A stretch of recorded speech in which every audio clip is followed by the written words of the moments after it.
السلام علیکم دوستو۔ تمام دنیا کو فتح کر لینے کا ارادہ تو ہزاروں لوگ ہر روز ہی کرتے ہوں گے، لیکن دنیا میں ایسے بہت کم لوگ گزرے ہیں جو اپنے اس ارادے کو تکمیل دینے میں کامیاب رہے۔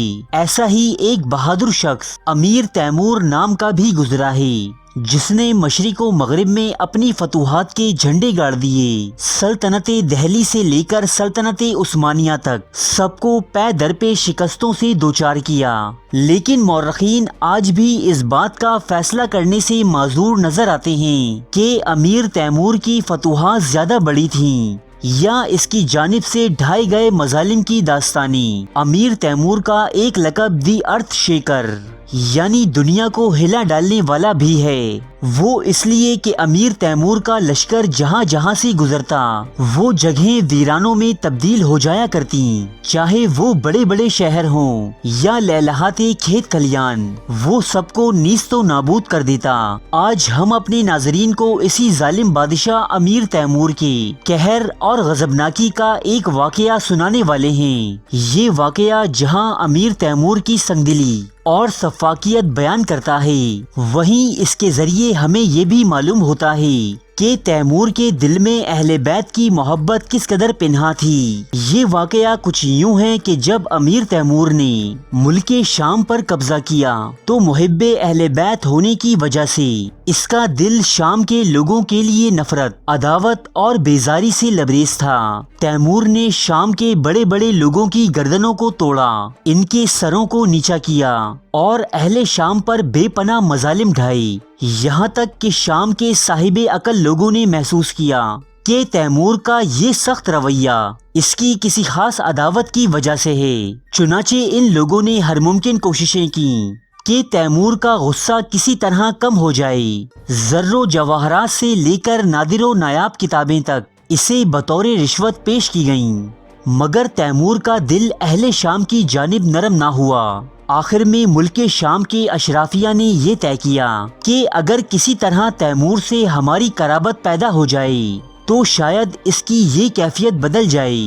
لہٰذا ملک شام کے چند بڑے بڑے آدمی جمع ہوئے اور یہ سب تیمور کے دربار میں حاضر ہوئے۔ انہوں نے تیمور سے کہا کہ اس شہر میں سب سے بڑا اور شریف ترین گھرانہ ہمارے بادشاہ کا ہے، جو یہاں آپ سے پہلے حکومت کیا کرتا تھا۔ ہم یہ چاہتے ہیں کہ آپ اس کی بیٹی سے، جو بہت ہی نازک اندام، حسین و جمیل اور باحیا ہے، اس سے عقد کر لیں۔ پہلے تو تیمور نے اس پیشکش پر انکار کر دیا، لیکن جب امرائے شام کی جانب سے بہت اصرار ہوا تو اس نے کچھ سوچا اور کہا، اچھا ٹھیک ہے، بازاروں کو ذرا مزین کیا جائے، خصوصاً بازار شام کو بہت زیادہ آراستہ کیا جائے۔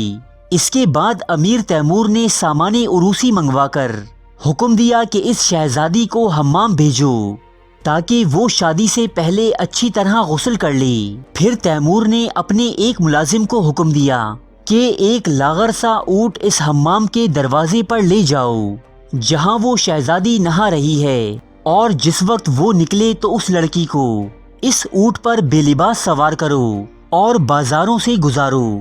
جس وقت وہ ملازم اونٹ کو لے کر دروازے پر پہنچا تو وہاں موجود لوگوں نے پوچھا کہ یہ کیا معاملہ ہے۔ ملازم نے کہا کہ مجھے بادشاہ نے حکم دیا ہے کہ میں اس لڑکی کو اونٹ پر بٹھا کر بازاروں سے بے لباس گزاروں، اور سنو خبردار، کوئی قریب نہ آنے پائے جو اس کے گرد کوئی پردہ ڈالے۔ اہل شام نے جب یہ سنا تو بہت زیادہ پریشان ہوئے۔ سب مل کر بادشاہ کے پاس آئے اور اس سے کہا کہ کیا آپ نے یہ حکم دیا ہے کہ وہ لڑکی بازاروں سے اس طرح بے پردہ گزاری جائے؟ اس پر تیمور نے کہا، ہاں ایسا ہی ہے۔ اب شام کے یہ معتبر لوگ فریاد کرنے لگے کہ یہ آپ کیا کہہ رہے ہو؟ ایسا تو کبھی زمانہ جاہلیت میں بھی نہ ہوا کہ ایک شریف عورت کو اس طرح سے ذلیل کیا جائے۔ امیر تیمور نے جواب دیا، یہ ٹھیک ہے جو تم کہتے ہو کہ ایسا کبھی جاہلیت کے زمانے میں بھی نہ ہوا کہ ایک شریف عورت کو اس طرح سے ذلیل کیا جائے، مگر تم لوگوں کے نزدیک تو یہ ایک اچھا فعل ہے، اس لیے میں کرنا چاہتا ہوں۔ اب شام کے لوگوں نے کہا کہ جناب وہ بادشاہ کی بیٹی ہے، بڑی عزت دار اور عفیف ہے، یہ آپ کیا کرنے جا رہے ہیں؟ یہ سننا تھا کہ تیمور تخت سے کھڑا ہو گیا اور شیر کی طرح گرجا، ارے بغیرتوں، کوئی رسول سے زیادہ بزرگ گزرا ہے؟ اور کیا رسول کی بیٹیوں سے زیادہ کوئی عفیف ہوا ہے؟ یہ تمہارا وہی بازار نہیں جس میں زینب و کلثوم بغیر پردے کے پھرائی گئی تھیں، جہاں اہل بیت کی عبادت گزار حرم نبوی کی عفت ماں بیٹیوں کے سروں سے چادریں اتار لی گئی تھیں اور کانوں سے سونے کی بالیاں بھی کھینچ لی گئی تھیں۔ آج تم فریاد کرتے ہو اور کل تم ان شہزادیوں کی فریادوں پر ہنس رہے تھے۔ کسی نے بھی کچھ غیرت کی اور کہا کہ یہ کیا ہو رہا ہے، اور آج اپنے بادشاہ کی بیٹی کے لیے تم سب یہاں فریادی بنے کھڑے ہو۔